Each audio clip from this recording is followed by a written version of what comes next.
Great having you here. Hey Pedro, nice to see you. For everyone, our today's guest is Stella Garber. Stella is co-founder and CEO of Hoop. They are powered to-do list that keeps itself up to date. Previously, Stella led marketing at Trello for seven more years and helping build a remotely distributed team and culture there. Stella is also an angel investor in 30 plus tech startups, which is super exciting. So, very keen for our conversation today. Stell is also a frequent public speaker on the topic of startups, remote work, marketing, and entrepreneurship. So, thank you for having you here today. I'm excited to be here. Stella, today, awesome. Today, we're going to focus on things that you've been noticing companies get wrong when it comes to managing contractors. Um, how do you think is different the relationship between a contractor and an employee when it comes especially tracking the quality and progress of their work? I think that the thing that most companies get wrong is that they outwardly treat contractors' employees differently.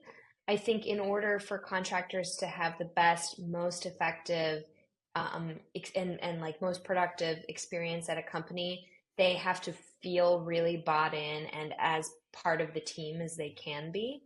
So I know in the past, whenever we've hired, and today when we hire contractors or freelancers or whatever, we really try to make them feel like they have as much information as any other employee would have. They have a really good understanding of how to be successful in their engagement, which is the same as any, employee. So I know obviously there are some things that are different, like, compensation, but just in terms of trying to get a really world-class, great end product, which tends to be creative work or collaboration with the team, like I think it's very important that there is as little demarcation or different treatment of contractors as employees. And do you have concerns there about, for example, privacy or some data security when dealing with these individuals, and how do you approach it?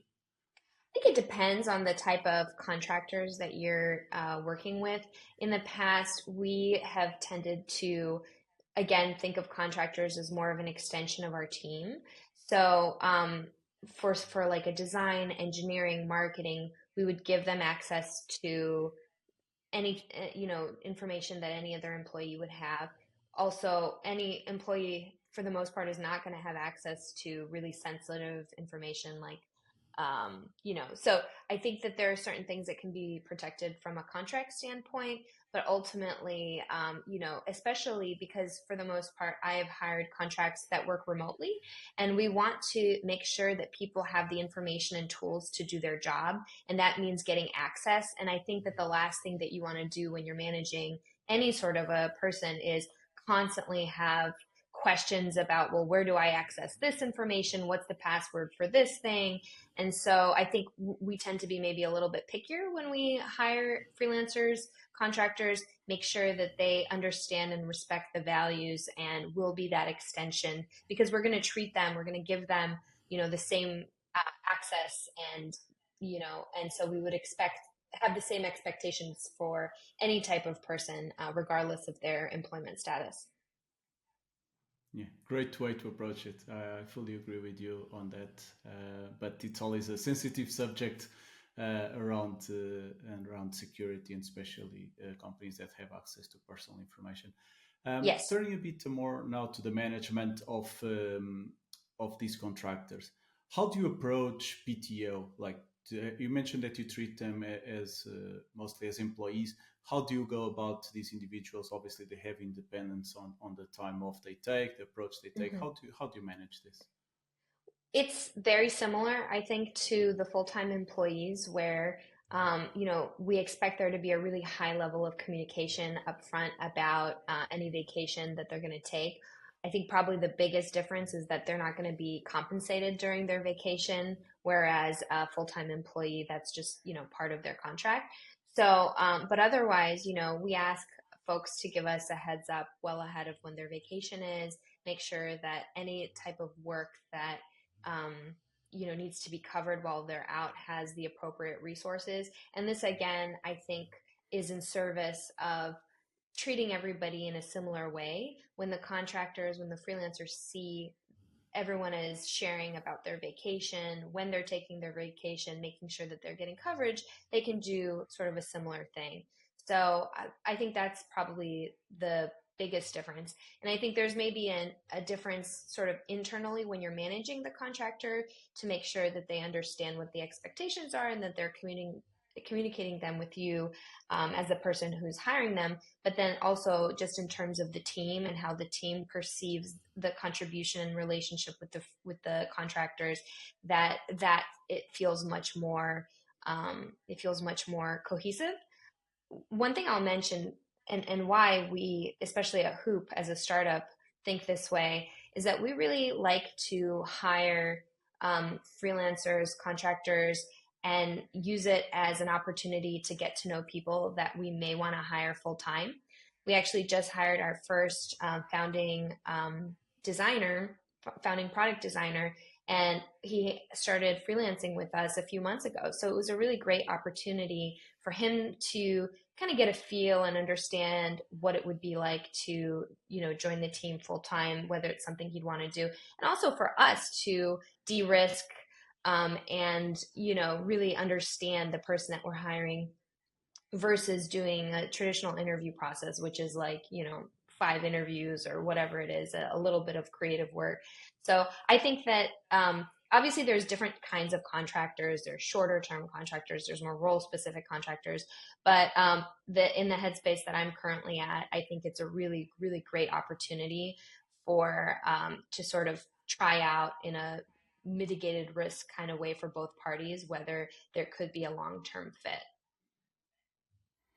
Yeah, it's a great approach to bring that specialized workforce and then maintaining it or not. In terms of communication, obviously contractors tend to be much more independent.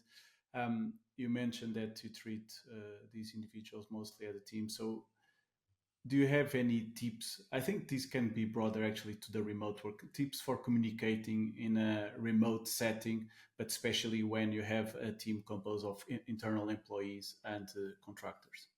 Yeah, absolutely. So as a remote company, and actually at Hoop, we are both remote and mostly asynchronous. So we think of ourselves as being 80% asynchronous and 20% synchronous. And so we really think a lot about communication as making sure that people are empowered to have the information, the resources that they need independently without having to wait for anybody or ask anybody, that they feel empowered to make decisions regarding their work without having to ask for permission. So we make sure that all of that information is available, written in our Notion, and and that we're being extremely communicative when it comes to written updates to projects. We're using tools like Linear for that.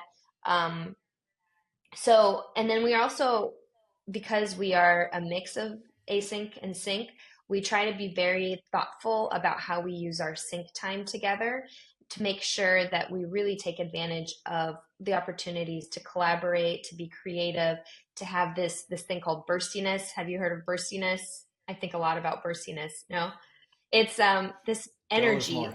Okay, so burstiness is this like scientifically proven um, sort of vibe that comes when you have people that are rapidly iterating on ideas, and it can be in a meeting, it can be in a chat, but it's sort of like when you have this moment of like back and forth.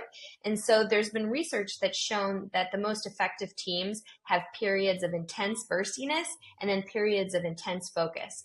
So we think a lot about our culture being one where we come together for those creative discussions, getting feedback, talking through issues at the company, and then going away and having the independent focus, like really execution oriented time. So we actually, one of our company values is that intentionality drives great outcomes. And as a result, we like write down everything about how we communicate, what tools we use to communicate. and it's always a work in progress. We try to not have that many meetings. We try to make sure that the right people are in the right meetings and that we're also not defaulting to meetings to have a really productive discussion that can be done asynchronously through written communication. So, this idea of communication and over communication on a remote team, we think a lot about that, probably more than most teams. But it's also something, because I've been leading remote teams for like, oh my God, like 15 years at this point, that I just think a lot about. Awesome. I love the burstiness, and I'll be doubling down on that on my own research. And thank you for bringing that up to the discussion. Now turning a bit to the challenges. Obviously, it comes with the challenges building teams especially that have a freelancing or contractors workforce. Hmm. Um, but it's the reality. The global workforce continues changing. It's becoming much more dynamic. Job seekers look for this contracting work. You Hmm. mentioned a strategy of double interviewing each other as an approach. Hmm. What are some of the challenges that you see, both from a company but then from the individuals into engaging on a contracting work? Yeah, that's a great question. I think that probably the biggest risk when it comes to hiring contractors is that you don't know what you're necessarily going to get. You may invest a lot of time and energy into onboarding them, and you know, there's not a guarantee that they're going to stick around or that you'll sort of see an ROI on that investment. Ironically, as I'm saying that, it's basically the same risk as when you're hiring full time. You never quite know exactly what you're going to get. Probably the bigger thing here is that, Sure. it's on the contract basis, there can be less of a buy-in or less of a commitment, which can be good too because you can align maybe around a shorter term goal or project goal. And I also think that contractors, because they work on a project basis, they have a lot of reputational risk where they want to make, a lot of their, projects come from referrals. So they want to make sure that they present well, do a good job so that you end up referring them in the future for different types of projects. Obviously, it depends on the type of contractors that we're talking about. Okay, perfect. Still, on the flip side of that, we're also seeing a trend of full-time employees now becoming contractors themselves, working for several companies, wanting that different challenges. What are some of the challenges that you see there for these individuals that are starting what can be almost a new career and a new way of working? Yeah, I see so much of this, especially, in the sort of mid-senior career folks who have, been going really hard for a long time and want to have more control over their projects and their schedule. So I see a lot of them being really attracted to freelance work, to contract work. And I think that challenge is the number one challenge that I see because I work with a lot of creatives is that they're just not they don't love selling. When you're a contractor, you have to sell your services. You have to do a lot of business development. You have to put yourself out there, make a website portfolio, get like really vulnerable about your work. And you have to do it over and over again because it's not like a job search where you kind of have to do that. It's not the best. There's a lot of rejection, but then on the other side of it, there's a sort of longer term employment. So with the Mhm. contract work, it's like you're constantly having to eat what you kill. And some people really like that and it works well. They love the flexibility of understanding, how and when and, building their schedules that work for them. But the flip side of it is a lot of people are doing selling for the first time and selling is hard and can be unpleasant and is also really unpredictable. So I think what I see a lot of is the contractor freelance moment as being transitional where people are having an opportunity to try it out and see if it's a long-term approach. And for many people, going back to this idea of getting to try before you buy, I think what ends up happening is that they end up working with a handful of clients, but then finding are like a really good fit for them, that ends up being a longer term opportunity. So I feel like I see very few people who do contractor work like full time for their career, but rather sort of go in between moments where they want more flexibility or they're looking for something maybe a little bit different and use the freelancing as an opportunity to do that. That's great. Great perspective on this. I'd love to wrap up our conversation today into looking again into healthy working culture. I think you Hmm. touched in a lot of the points around the values, communication, how to approach your team. But a summary of our conversation and a few tips to companies out there that are going into this journey. Maybe they haven't had the experience that you had over 15 years working with remote and leading remote teams. So a few pieces of advice that folks can really make actionable and improve how they are managing and growing their teams. Yeah, absolutely. I think the number one thing is to really invest in documentation. So, what I mean by that is having a lot of resources available for people to learn on their own of how things are done. So, for example, one thing that we really like to do is if someone asks a question, let's say in Slack, like, hey, how do we do this? We use that as an opportunity not only to answer the question, but also to think of a longer term documentation opportunity so that in the future, when that question gets asked, well, hopefully that question doesn't get asked in the future because it's now a page in our handbook or it's a Loom video um, that is being shared showing how to use a tool or how to do something. So we're constantly thinking about how to make sure that people can really be self-sufficient in our culture. And because what we want to do anytime you're remote, honestly, I don't think this is a remote thing. I think this should be for any modern workplace, is you don't want people to be sitting around waiting for each other um, when it comes to knowing something, figuring something out, getting feedback, making a decision. You really want to empower people to move quickly, especially in my world, which is the startup world. Like, speed is life. So I think that really investing in documentation, it can seem like a burden up front, but you are you are making an investment in the longer term speed of your organization. The second thing is to be really thoughtful and intentional about time and how time is used, especially that synchronous time. So meetings, overlap hours, if that's something that your company does. So, there's been a lot of great conversation in recent years about the cost of meetings. And that's always something that I keep top of mind in terms of making sure that meetings have agendas and stated purposes, that we know what the tasks are coming out of a meeting.